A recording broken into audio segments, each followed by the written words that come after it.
Bom,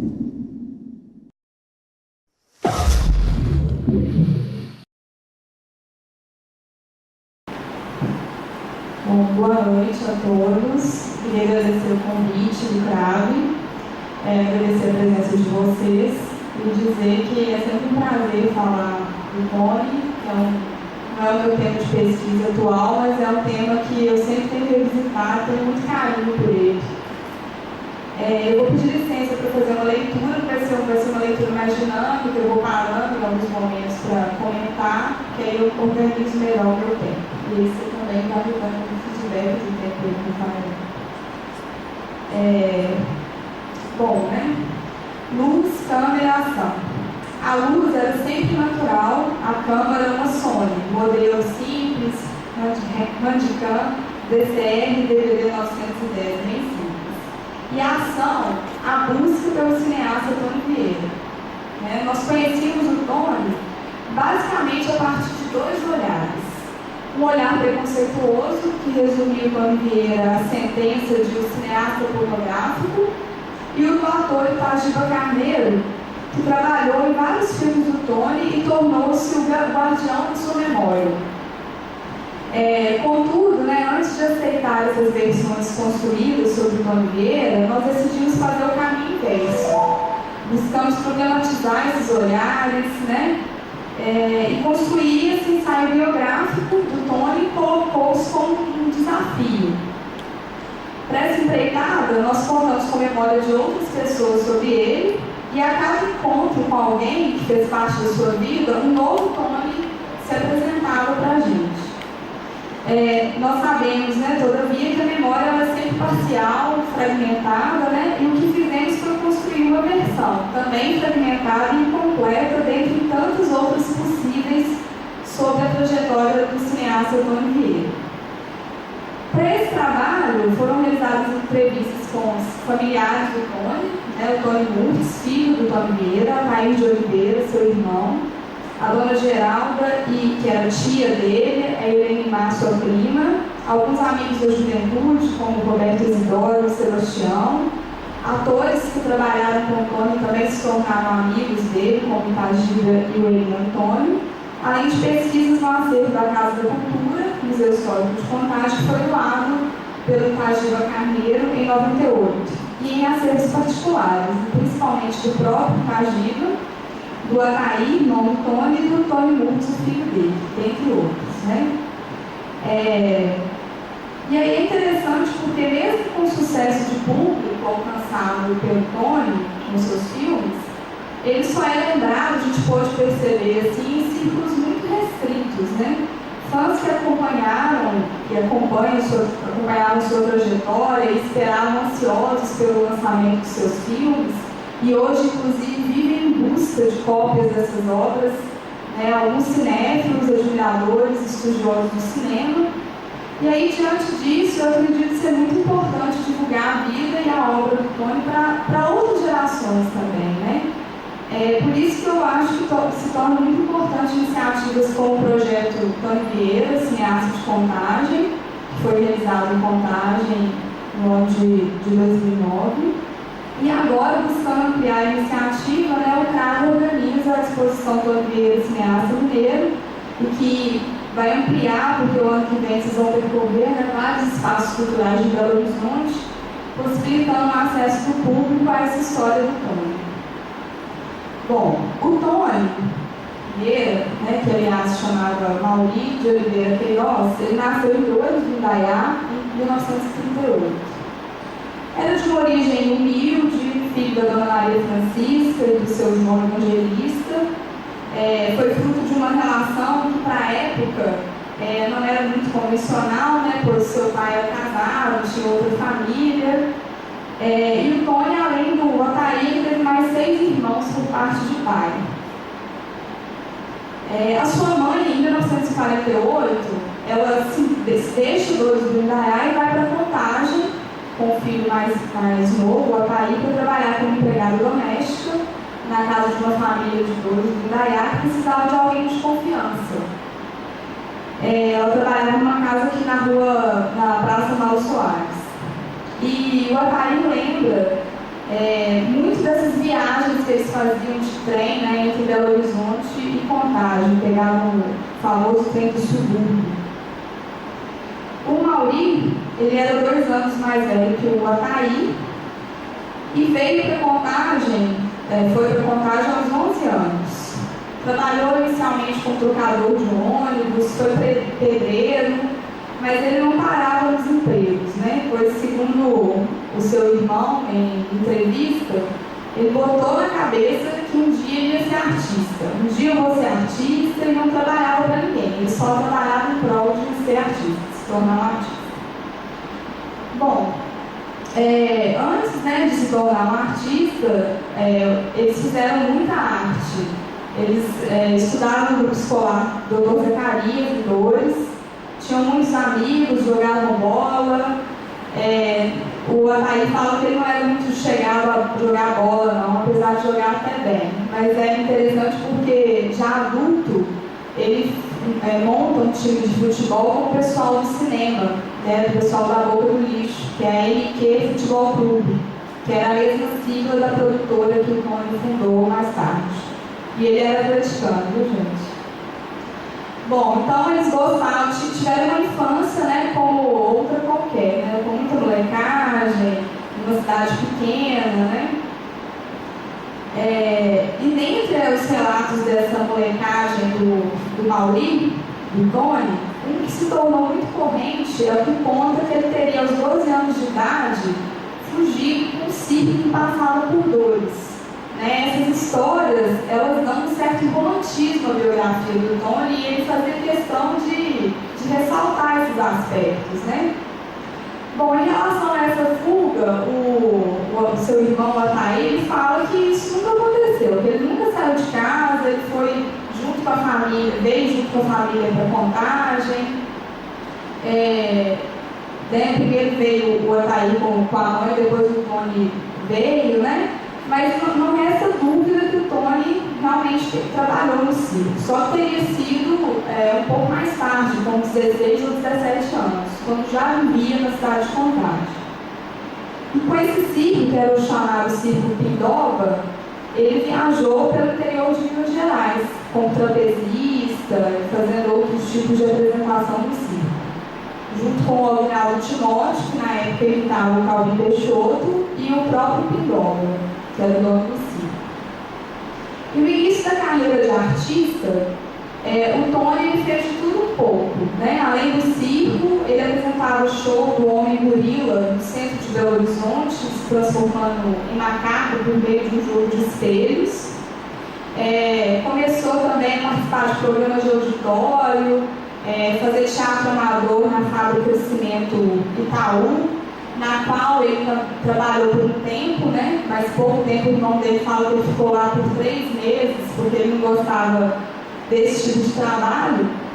Mas ele acabou conhecendo o irmão Itagiba Carneiro, que foi um dos atores que trabalhou com ele anos depois, que era uma pessoa que coordenava o show de calouros, e aí ele conseguiu fazer parte desse show de calouros na Fábrica de Cimento Itaú e também fazer teatro amador.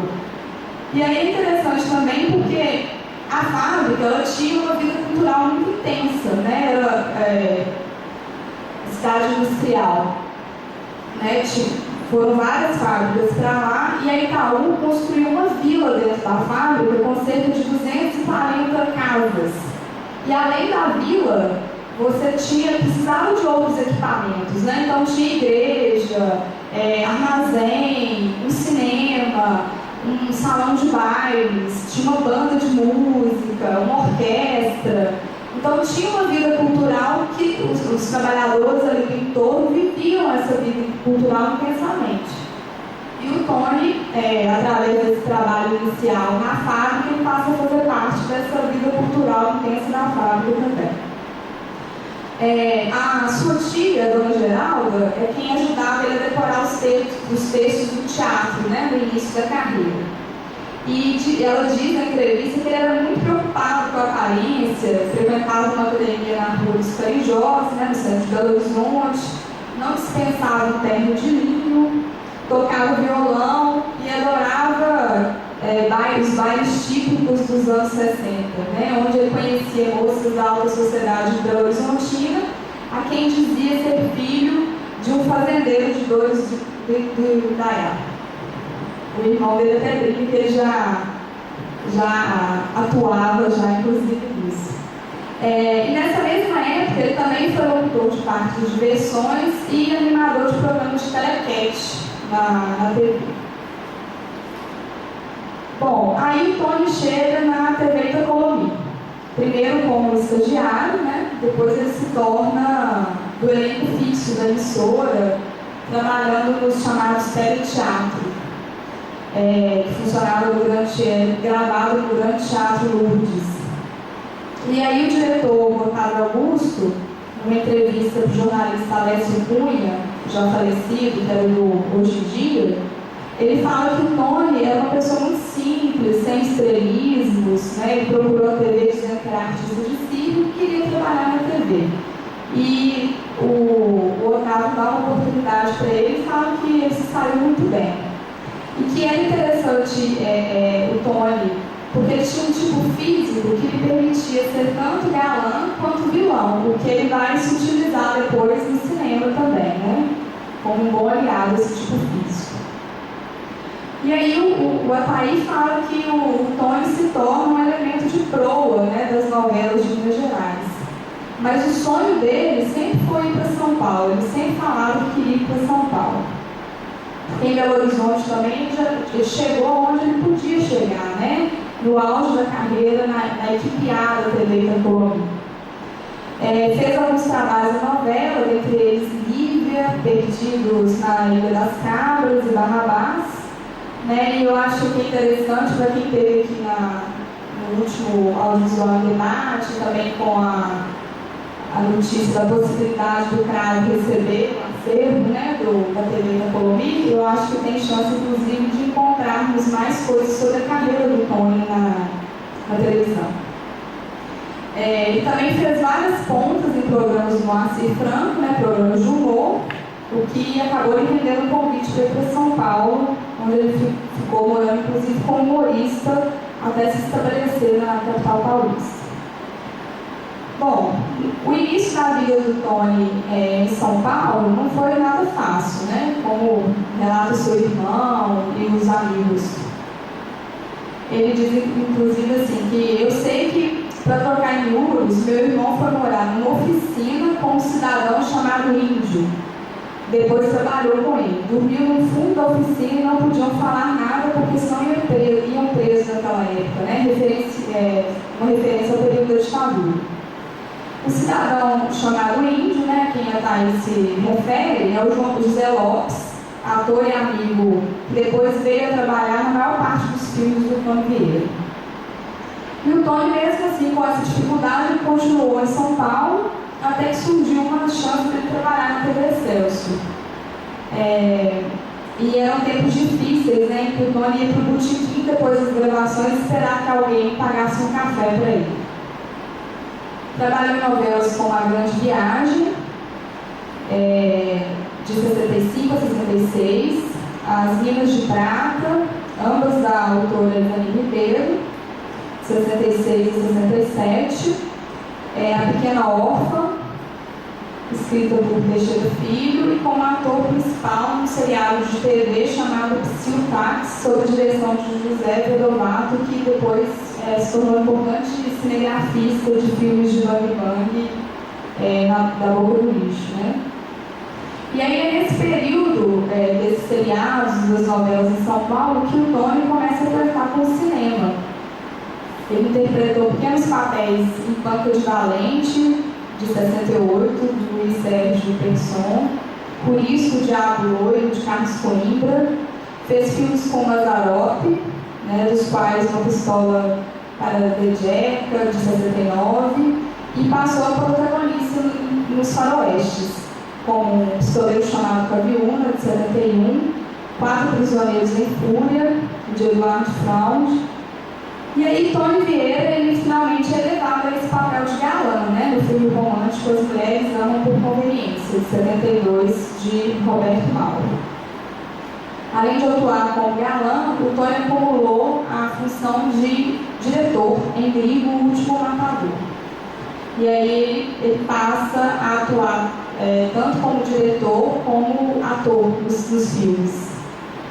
E passa também, né, ele passou a conviver com cineastas da Boca do Lixo, na Rua do Triunfo, recebendo do Nuno Abreu, um trabalho que ele fez sobre a Boca, um comentário que Tony Vieira é um caso exemplar de diretor, gestado e parido da Boca do Lixo, e um dos seus habitantes mais queridos. Bom, a Boca do Lixo, ela era conhecida, né, como uma zona do Meretrício da capital paulista. É uma região que se tornou um dos polos do cinema nacional, né, onde jovens cineastas com uma bagagem cultural diversa, que não se identificavam com o cinema novo ou com outras linguagens, passaram a se instalar, né, junto a prostitutas e malandros e a produzir cinema. Então foi um período muito fértil do cinema nacional. E aí tem uma fala do Carlos Rauschenbach que é muito interessante sobre a Boca do Lixo, que ele fala o seguinte, que a Boca viveu seus 2 anos de colônia anárquica. O ex-policial, o ex-dedo duro, o ex-burguês, o reacionário, o ex-rufião, os loucos, o crítico de ideias revolucionárias, o ex-líder estudantil, o comerciante, o liberal, o progressista, o cinéfilo, o apolítico, o colecionador do caiês, o caipira, os técnicos da pesada e os futuros gênios bebiam no mesmo copo, a mesma cachaça do soberano, e vomitavam-se cinema 24 horas por dia. O filme de um era a briga de todos, mais importante que os borderôs era fazer filmes. Então ele mostra um pouco como que era esse clima da Boca do Lixo no final dos anos 60 e início dos anos 70. E na Rua do Triunfo foram produzidos centenas de filmes, né? Principalmente na década de 70. Surgiram diversos diretores. Nesse local, primeiro se concentraram algumas distribuidoras de filme, depois alguns produtores, principalmente em função da proximidade com a Estação da Luz, né, e o antigo terminal rodoviário, que facilitava o transporte de latas de filme para o interior do estado. O Tony, então, ele está nesse furacão cinematográfico da Boca do Lixo, né? Ele era chamado, à época, de John Wayne Tupiniquim, né? Uma referência a um dos maiores astros do faroeste americano, e também de Chaplin brasileiro.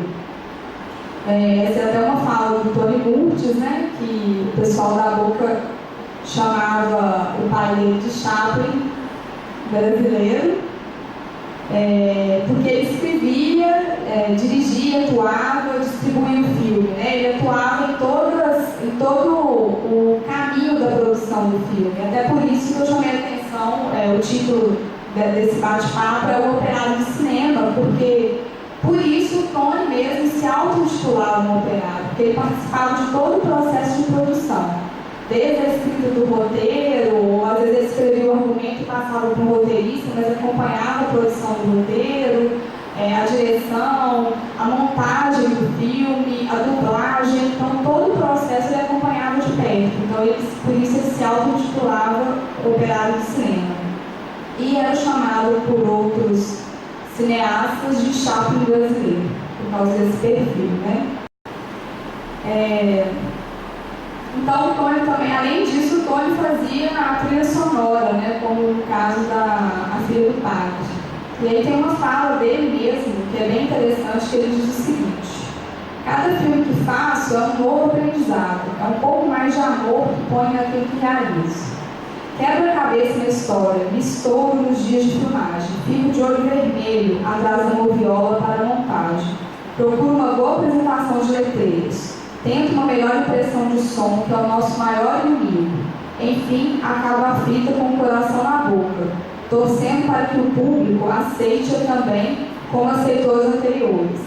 E para acabar, ainda existe a briga pela bilheteria, porque é aí que reside todo o X do problema. Os atores que trabalharam com o Tony, eles são unânimes, né? Todos que a gente entrevistou e em pesquisa de material de jornal também, em afirmar que ele era um diretor muito rígido. Ele não gostava de brincadeiras durante as filmagens, dava broncas quando era necessário e primava pela qualidade do trabalho. E uma curiosidade que o filho dele revela, né, é que o Tony não gostava da própria voz, pois ele achava que não combinava com o seu jeitão de galã, né, por isso ele arranjava dubladores para os seus personagens. Por sua vez, ele fazia a voz de outros atores, como o Heitor Gaiotti, né, o Francisco Soares e alguns outros figurantes, eram dubladas por ele. E né, ele tinha uma entonação de voz que dava para ele a capacidade de dublar 6, 7 personagens com vozes diferentes, completa Tony Curtis, né? E ele também acompanhava e dirigia as dublagens. Então, ele ficava lá, vendo se a entonação era aquela mesma, ele acompanhava essa parte também. Uma curiosidade sobre o Tony é que para escrever os argumentos dos filmes, geralmente ele se isolava numa salinha, escrevia a máquina, guardada até hoje pelo seu filho, e em relação a alguns roteiros, ele desenvolveu algumas parcerias, né, que se tornaram sucesso de público, como com os roteiristas Rajá Aragão, na Filha do Padre, filme de 75, e o Luiz Castillini, com os roteiros Sobre o Domínio do Sexo, de 73, Desejo Proibido, também de 73, e Traídas pelo Desejo, de 76.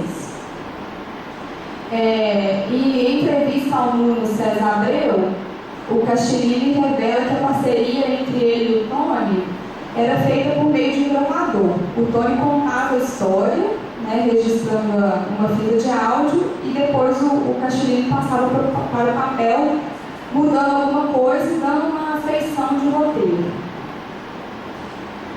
Além desses roteiristas, que eram frequentes, né, nessa parceria com o Tony, ele também reuniu à sua volta um grupo de atores que participou de várias produções, de vários filmes, né, como a Claudette Jobert, que se tornou sua esposa à época, o Heitor Gaiotti, que interpretava basicamente papéis cômicos, o Francisco Soares, conhecido também como Comendador, o Tadeu Carneiro, o José Índio, o Eli Antônio e o montador Walter Wang, que ganhou prêmio, inclusive, pela montagem do filme Os Amantes de um Canalha, do Tony Vieira.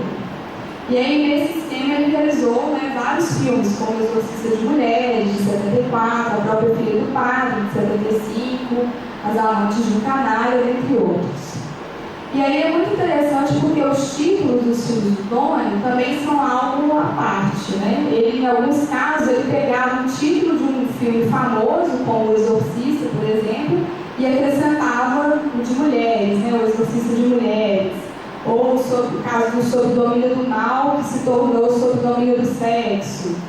Que a ideia era sempre criar uma expectativa a partir dos títulos, né? E isso eram com outras produções da Boca também, né? Tinham títulos que chamavam para esse apelo mais sexual, para criar uma expectativa para o público. Em 75, Tony Vieira ele fundou a produtora Henrique Filmes, juntamente com o comendador Francisco Soares, que era um empresário apaixonado por cinema e que se tornou o principal financiador das produções do Tony Vieira. A Henrique, ela significava o nome de batismo do Tony, que era Mauri Queiroz, e também marca e qualidade. Bom, a produtora ela funcionou primeiro na Rua Vitória, depois ela passa para a Rua do Triunfo, e os filmes eles eram realizados num esquema de produção inicialmente bastante precário, né? Mas era rentável o suficiente para permitir a continuidade desses trabalhos. E o sucesso dos trabalhos se tornou surpreendente, até mesmo para o Tony como produtor. Então o Tony segue alguns caminhos de outros cineastas da Boca, que além de ser diretor, ele se transforma no produtor dos seus próprios filmes. E teve um sucesso em todo o território nacional, no interior, passavam os filmes do Tony Vieira, e depois foram distribuídos também para o Paraguai, Argentina, México e até para a China. Bom, devido a esse sucesso das bilheterias que o Tony alcançava sempre, né, e o consequente retorno financeiro dos filmes, ele conseguiu adquirir equipamento próprio, né, como câmeras, trailers, moviola, o que na época era essencial para o esquema de produção da Boca. E quem tinha, né, pois quem tinha seu próprio equipamento, saía na frente na época da produção e ainda ganhava um certo status, né, entre os demais produtores. E tinha garantia de poder continuar, né, não ter que parar o trabalho porque não tinha condição de alugar equipamento. Bom, o Tony, então, ele foi um dos produtores, cineastas, né, que mais obtiveram sucesso na década de 70. Ele chegou a produzir 2 filmes por ano, né, uma ousadia como empreendedor, né, em uma época em que a Boca do Lixo não recebia incentivo financeiro do Estado. Né, grande parte desses filmes era produzido exclusivamente com dinheiro privado. E aí é interessante a gente pensar como que era a relação do Estado com o cinema brasileiro nesse caminho, nesse contexto, né? Que seguia basicamente 2 caminhos. Um, que a gente tem que lembrar aqui, que é o período da ditadura militar, então era o caminho da censura, né? Tendo em vista que o Brasil estava vivendo sob uma ditadura desde o golpe de 64, então a censura de espetáculos e produtos culturais foi praticada durante a década de 60, toda a década de 70 e na década de 80 também, né? A censura ela só foi, a divisão, né, de censura ela só foi extinta com a Constituição de 1988. E aí a prática da censura ela se articula, né, primeiro no órgão censório, que é o Serviço da Censura de Diversões Públicas, que tinha o objetivo de lidar com questões de natureza moral, e depois ela foi substituída em 72 pela Divisão de Censura de Diversões Públicas, que era ligada à Polícia Federal e ao Ministério da Justiça, com o objetivo de centralizar e modernizar a censura, né, que era um dos mecanismos de sustentação do regime militar. A censura ela acontecia no roteiro, primeiramente, então tinha que mandar o roteiro para a divisão para ser analisado, e depois do filme pronto também, né? E havia as indicações de corte. Isso muitas vezes encarecia a produção, né, na medida em que aumentava os gastos com o laboratório para refazer a edição desses filmes, e também, em algumas vezes, prejudicava a própria dinâmica do enredo, né, com o excesso de cortes. Muitas vezes não era possível filmar a cena novamente ou pensar em outra fala, então isso prejudicava em alguns momentos até a sequência.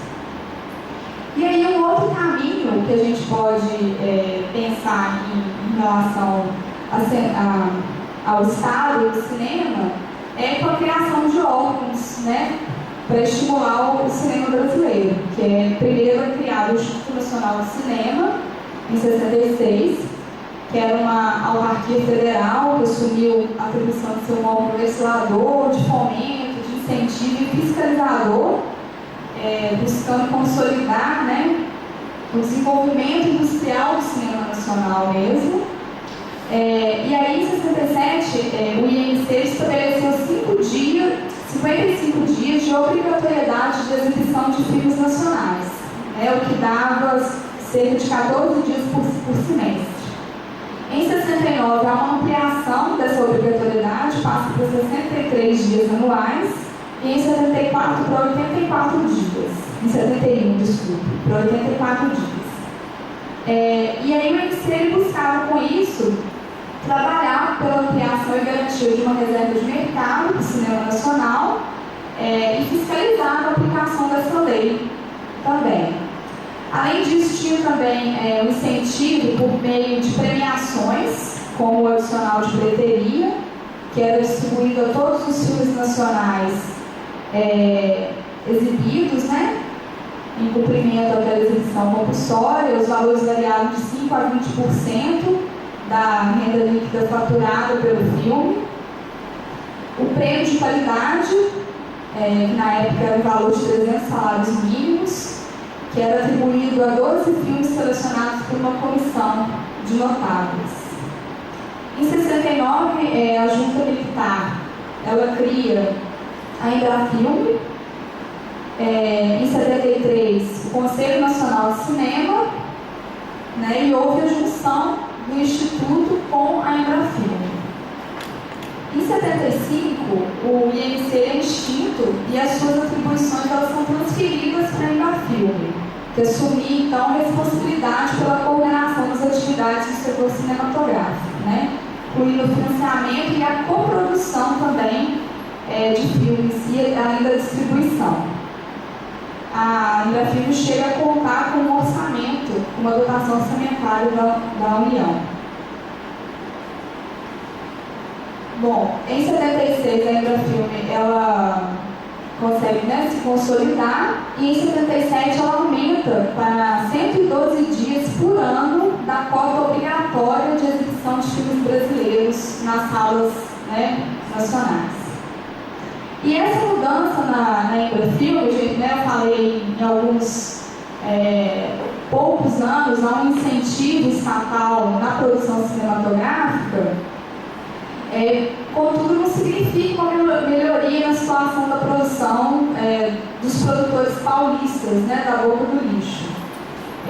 Tem um pesquisador, o Alessandro Gamo, que pesquisou a boca, que ele fala que a seleção da Embrafilme, por exemplo, né, para a concessão de financiamentos, ela era marcada por uma visão muito elitista, principalmente do grupo relacionado ao cinema novo, o que acabava por deixar de fora grande parte das produções paulistas, né? Ele levanta um dado que diz que entre 76 e 80, dos 127 filmes que tiveram participação da Embrafilme, somente 32 eram paulistas, né? Entre essas produções da Boca, os que conseguiram apoio foram adaptações de obras de José Alencar, por exemplo, de Alencar com Lucila, né? O próprio Guarani. Então havia essa questão no apoio da Embrafilme a essa produção que acontecia da boca do lixo. Mas isso não atrapalhava a produção, né? Pelo contrário. Com a lei da obrigatoriedade de exibição dos filmes nacionais, os produtores, artistas e técnicos da boca, que faziam, né, esse cinema voltado para o mercado exibidor, eles mantinham, né, o seu estilo, porque muitos tinham certeza de que teriam um retorno financeiro, que ganhariam com o seu filme e ainda conseguiriam produzir outros. Né? A resposta do público, inclusive, ela comprovava a eficácia dos filmes da boca do lixo, né? Que se revelou um terreno fértil para produções que seguiam uma fórmula, que era realização rápida, mais baixo custo, mais erotismo, abarcando diversos gêneros, que iam da comédia, ao drama, faroeste, policial, aventura, melodrama, além de filmes de cangaço e os chamados sertanejos. Por causa dessa fórmula, inclusive, os filmes desse período eles foram todos colocados sob a designação da pejorativa, inclusive, de pornô chanchado, né? Colocando todos no mesmo saco, digamos assim, né? Esse termo ele circulou na imprensa a partir do início da década de 70, retomava, né, o termo chanchado das comédias com tom malicioso da década de 40 e 50 e acrescentava o pornô por causa desse apelo erótico que os filmes tinham, né? Mas, como falamos, era uma infinidade de gêneros produzidos na boca do lixo, né? Que não cabiam todos nesse conceito de pornô chanchado. Bom, uma prática em termos de produção que se tornou muito comum na boca do lixo, né, e o Tony, em relatos, em entrevistas, ele fala sobre isso, é uma aproximação direta desses realizadores independentes com os distribuidores e exibidores, né?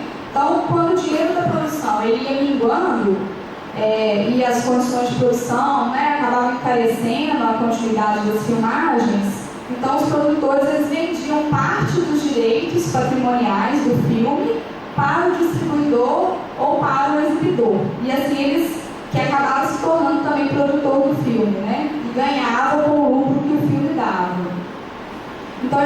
garantiam, esses produtores? Eles garantiam a finalização, né, como a edição, a sonorização, a dublagem, música, efeitos e as cópias. Então havia uma venda antecipada, né, era uma espécie de sociedade com esses exibidores e distribuidores. Mas só que para essa relação ela ser bem sucedida, né, e ter continuidade, o filme tinha que ter público, né? E aí o que acontece? A década de 80 há uma mudança nesse cenário do cinema nacional. Então os produtores, os diretores trabalhavam com esse adicional, com essa obrigatoriedade, essa lei de obrigatoriedade da exibição dos filmes nacionais, o que ajudava, né, nesse retorno financeiro, porque eles tinham a garantia da exibição do filme. Só que na década de 80, na verdade em 79, essa lei da obrigatoriedade ela foi extinta, né? Então há uma mudança nesse cenário para os produtores da boca do lixo. Então ela coloca fim, né, elimina o principal apoio financeiro a essas produções, né, e a certeza desse retorno financeiro. E nesse período também, os sinais de enfraquecimento da Embrafilme, do próprio Conselho de Cinema, eles se tornaram visíveis, né? Algumas leis não pegavam, outras foram revogadas ou extintas, como o caso dessa obrigatoriedade da exibição. A fiscalização ela não se verificava mais com o mesmo vigor. Então foi criando dificuldades. Uma outra coisa também é a validade de algumas leis passaram a ser discutidas por meio de mandados de segurança, que os distribuidores e exibidores entravam com mandados de segurança para questionar a legislação, né? E aí, associado a isso, surge uma pressão também de exibidores e investidores por filmes mais baratos que garantissem um lucro, né, em virtude do aumento gradual do valor dos ingressos, por exemplo. Há também um maior interesse das distribuidoras em relação a filmes estrangeiros com cenas de sexo explícito, né, o que levou à crescente entrada desse tipo de filme no mercado nacional, né, o que antes era proibido pela censura federal passou a ser facilitado, inclusive pelo contexto político, né, que se modifica. Em 79 a gente tem a anistia, né? A década de 80 é marcada por essa abertura política, então isso facilita a entrada desses filmes com cenas de sexo explícito, e esses exibidores entravam com mandados de segurança para garantir a exibição desses filmes. E compravam muito barato também esses filmes no exterior. Então, para continuar garantindo esse retorno financeiro, né, os investidores passaram a financiar somente os filmes nacionais com cenas de sexo explícito, né? Nesse mesmo período, o principal financiador dos filmes do Tony Vieira, o Comendador, ele adoece e se afasta do cinema e viver retirado numa fazenda até que logo depois ele morre. E com a morte dele, a MQ praticamente acabou, né? Ela não tinha capital de giro, um financiador. E, inclusive, chegando mesmo assim, os filhos do Comendador a vender os equipamentos, né? O Tony fica, inclusive, sem equipamento depois da morte do Comendador, que traz dificuldades para ele continuar a produzir, né? Então ele passa a trabalhar sozinho, sem apoio, e aí ele passa a produzir filmes também pornográficos, né, que exigiam investimentos menores.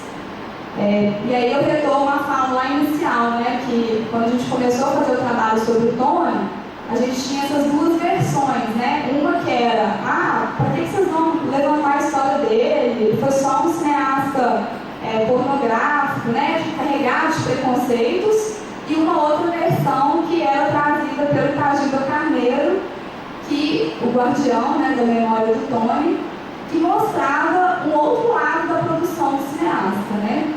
Que era importante a gente conhecer, que teve uma importância no cenário de produção cinematográfica brasileira.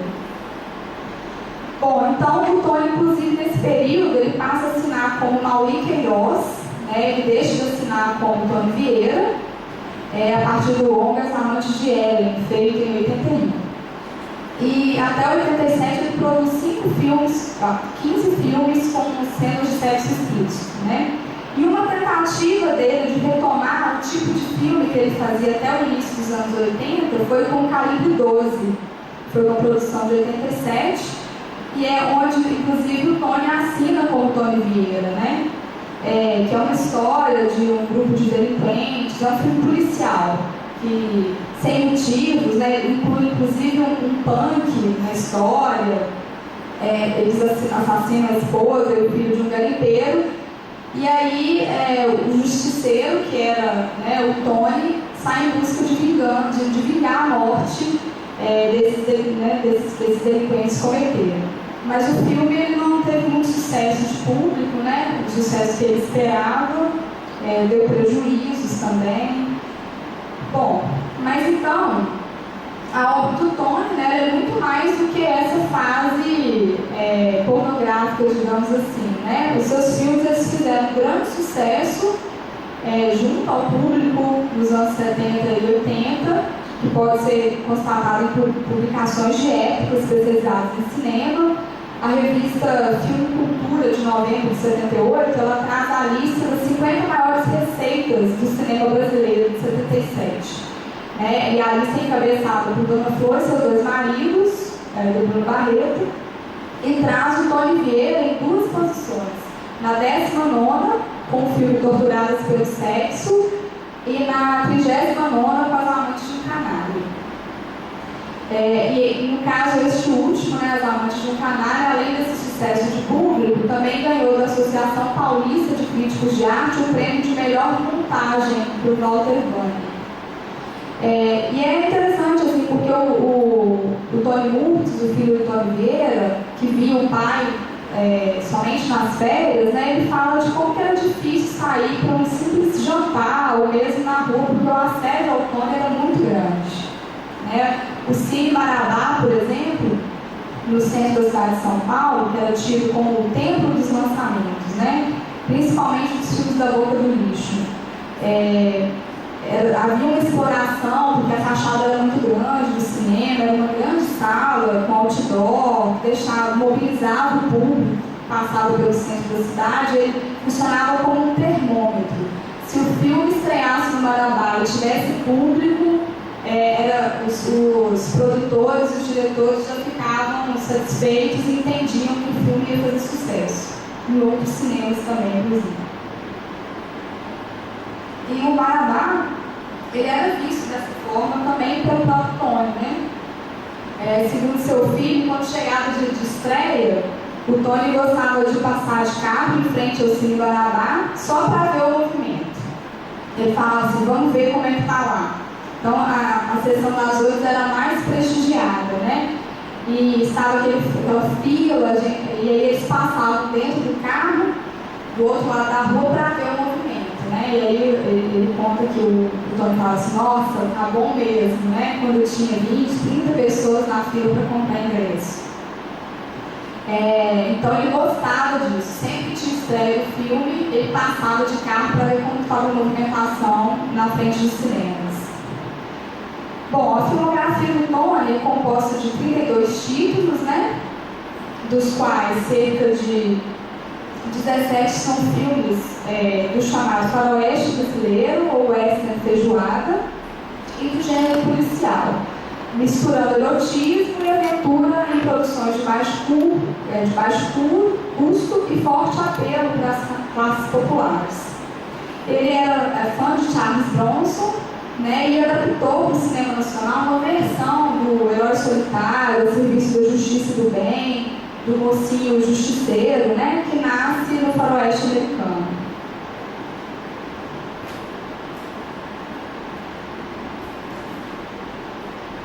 Em seus filmes, né, o Tony se referencia no chamado cinema B estrangeiro, né, e ele utiliza elementos universais desses filmes, colocados nesses filmes, como a vingança, o resgate da honra, a solidariedade humanitária, né, e esse enredo é sempre resolvido pela violência, pela coragem e pelo desprendimento. E em meados da década dos anos 70, há uma tendência na Boca do Lixo de investir no gênero policial, né, sem abandonar os outros gêneros. E é interessante porque esse cinema policial surge na Boca, ele se assemelha muito a essa literatura, né, de tipo livro de bolso, com casos policiais, ou mesmo os próprios casos policiais que eram veiculados nos jornais populares. Seriam, o jornal, um dos mais famosos da época era o Notícias Populares, seria como um super de hoje, né? Então eles liam, bebiam dessas fontes para adaptar para algumas histórias dos filmes policiais. E o Tony é um dos produtores que mais assumiu essa tendência, né? Com o declínio do faroeste do público, ele passa a realizar filmes policiais, mantendo esse mesmo espírito que movia a sua produção anterior, né? Do resgate da honra, da vingança, enfim. E ele se inspirava muitas vezes nesses casos verídicos, como eu falei para vocês, né? Recolhidos do meio policial, ou nesse jornal Notícias Populares, e colocava uma boa dose de fantasia, né? Em O Matador Sexual, por exemplo, de 79, ele conta que ele se baseou nos crimes do Chico Picadinho, que é um assassino que ficou famoso em São Paulo no final da década de 70. E é interessante porque o Tony, na exposição, quem for na exposição vai ver esse material lá, que é muito bacana. Ele tinha carteirinha de investigador e de detetive, ele chegou a fazer curso de investigador para poder lidar com esse vocabulário, né? Saber como é que funcionava esse meio policial. Então tem as carteirinhas dele na exposição também, que mostra essa aventura dele também. Em Os Violentadores, né? É um filme que ele chama de Policial de Fronteira. O herói é um caçador de prêmios que faz justiça a estupradores de mulheres. Em Os Depravados, é chamado de um filme policial urbano, em que um bandido renega o seu bando e faz uma vingança, né? Que era um tema recorrente dos filmes populares também, de ter um bandido que se arrepende, né? E quer fazer vingança. E no caso dos Depravados é interessante porque ele foi filmado, tem cenas aqui em Belo Horizonte e cenas em Contagem também. Então mostra cenas na Praça da Estação, né, muito legais, assim, você vê a Praça da Estação no final da década de 70. Ele consegue uma espécie de patrocínio de um empresário de Contagem, Mauro Machado, que cede uma casa, né, um sítio onde os atores ficam hospedados, e o filme, que é a história de um sequestro de mulheres, né, as mulheres ficam encarceradas nessa casa e eles ficam lá morando por um tempo e fazendo toda a filmagem lá nesse sítio. Um outro filme também que tem cenas de Belo Horizonte, de Contagem, é Atraídas pelo Desejo, que foi filmado em 76. Para cenas da Lagoa da Pampulha, algumas partes foram filmadas dentro da fábrica Itaú, também num trem que passava ali próximo à fábrica. Bom, nestes dois filmes que eu falei, né, o Violentadores e Os Depravados, o Tony, ele usa um recurso muito interessante, que é de colocar os créditos da equipe, né, eles são mostrados na apresentação do filme, né? Então, o Nuno Abreu, ele fala que esse tiro ele tinha dois alvos, né? Fazer isso, né? Que era o barateamento de custos de laboratório e o encontro com setores do seu público, do público do Tony, que tinha dificuldade com a leitura. Mas eu acho que a gente pode citar um outro aspecto disso, né? Que era dar destaque à equipe que o acompanhava, né? A equipe de produção, colocando na frente das câmeras aquelas pessoas que estavam acostumadas a ficar atrás das câmeras, né? Mostrando aqueles profissionais. E é interessante porque esse recurso de mostrar os técnicos, ele acabou sendo utilizado por outros diretores também, né? Em produções da Boca. Né? Nos letreiros de, por exemplo, Meu Nome é Tonho, do Candeias, Noites em Chamas, do Jean Garret, A Dama da Zona, do Odi Fraga, todos eles usam esse recurso, né? é como se fosse uma celebração desse trabalho por trás do filme, né? A preocupação de fazer o público também conhecer a equipe de produção do filme. Mostrar que essas pessoas eram importantes também, né? Bom, uma estratégia interessante de mídias, a gente pode chamar assim, utilizada pelo Tony Vieira, era divulgar os filmes em jornais e programas populares, né? Então ele buscava ali onde o público dele estava, né? O que o público dele lia e encontrava uma chamada para o seu filme. E o Tony, então, ele se tornou sinônimo de sucesso de bilheteria, né? Sob o domínio do sexo, por exemplo, de 73, apesar de ser massacrado pela crítica, né?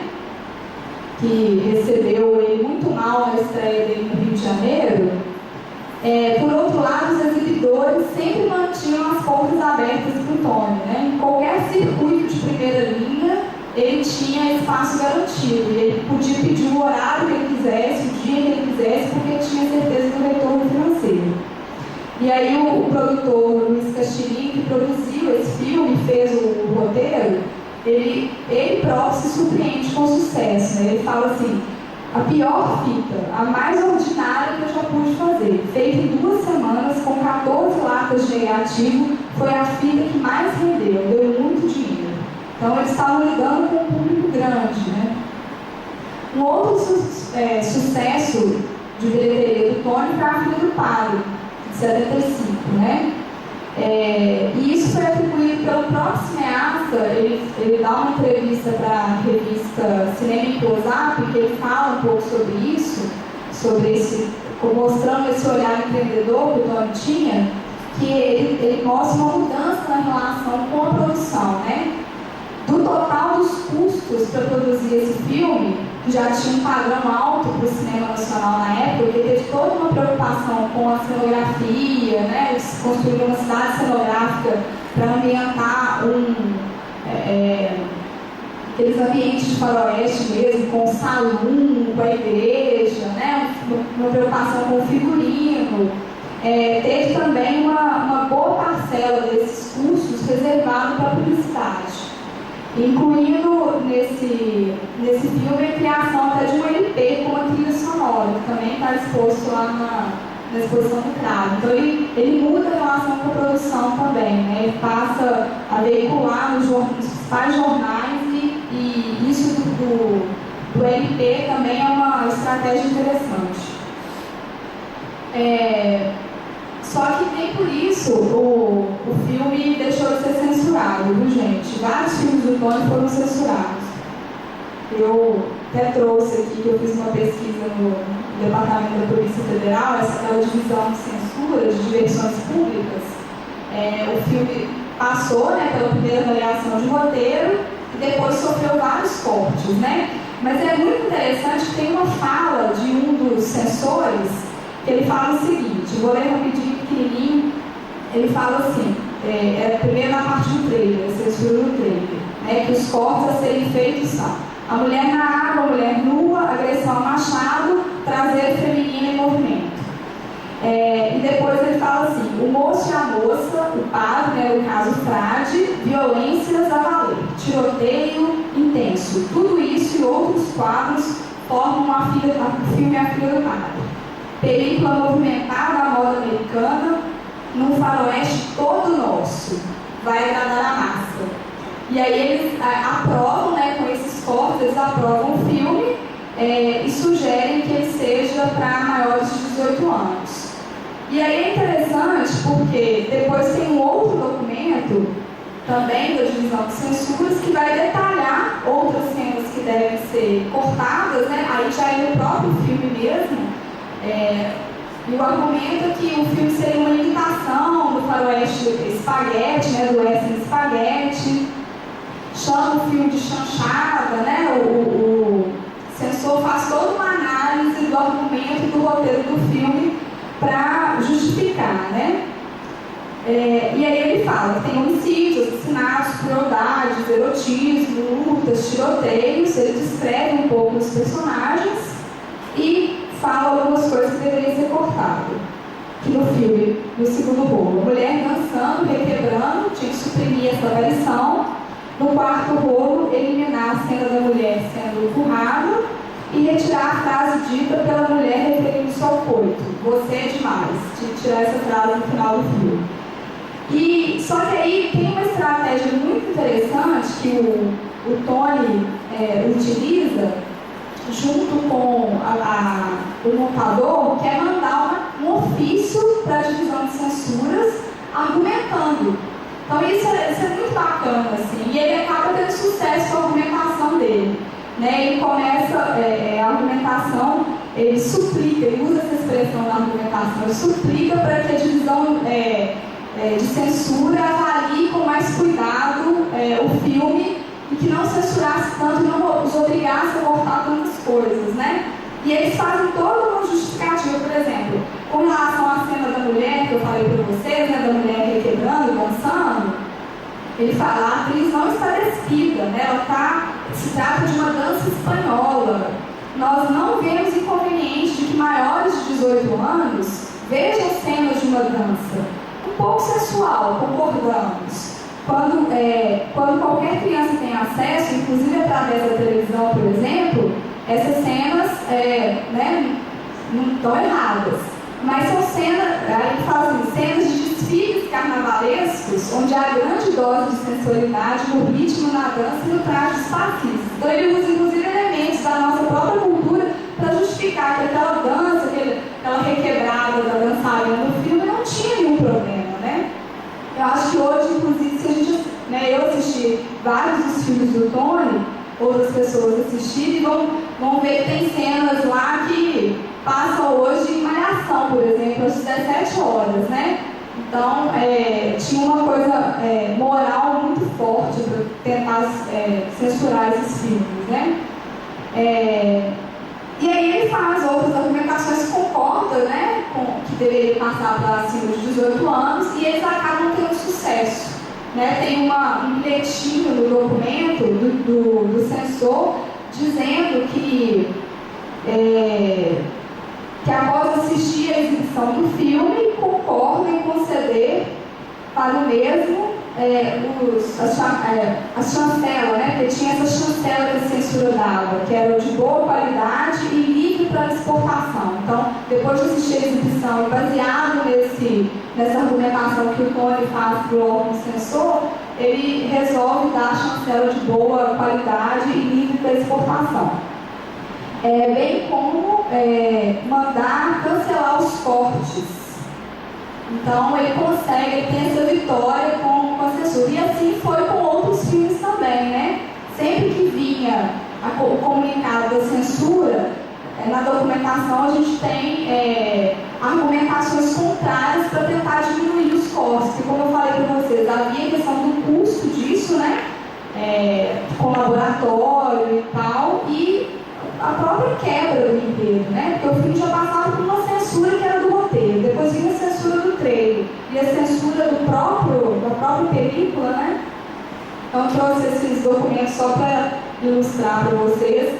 Tem um site que é muito legal, que é Memória Cine BR, que é um site independente, mas que ele fez uma pesquisa muito bacana com essa documentação da censura. Você pode entrar, acessar o site e você digita lá o nome do diretor e você tem acesso à documentação que os pesquisadores conseguiram.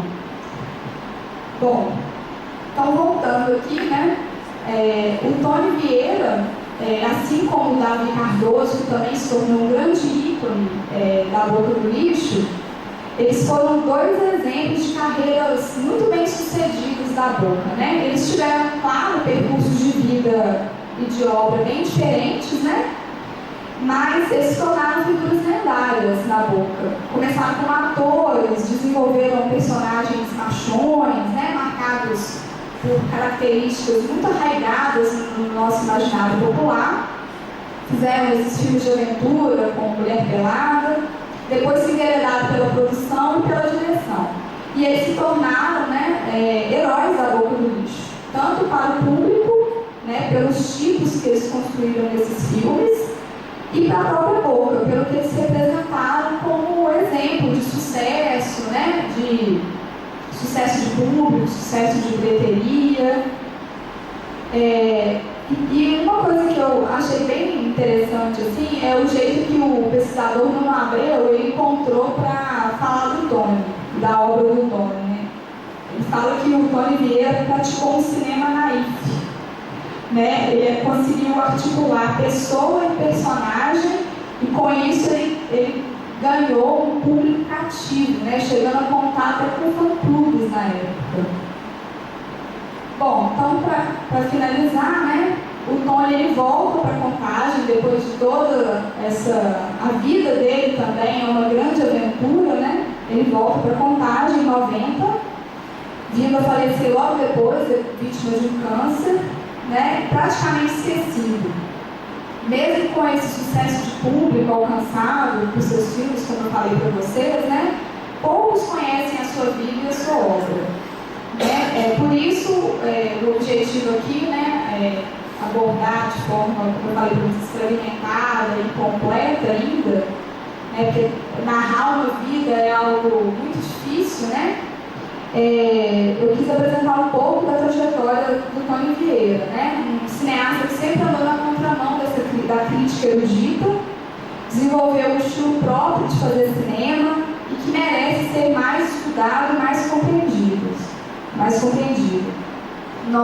Eu acredito que, ao recuperar a história esquecida do Tony Vieira, divulgando e valorizando a sua vida e a sua obra, nós estamos também contribuindo para a memória do cinema nacional, para a história do cinema mineiro e a memória do cinema nacional.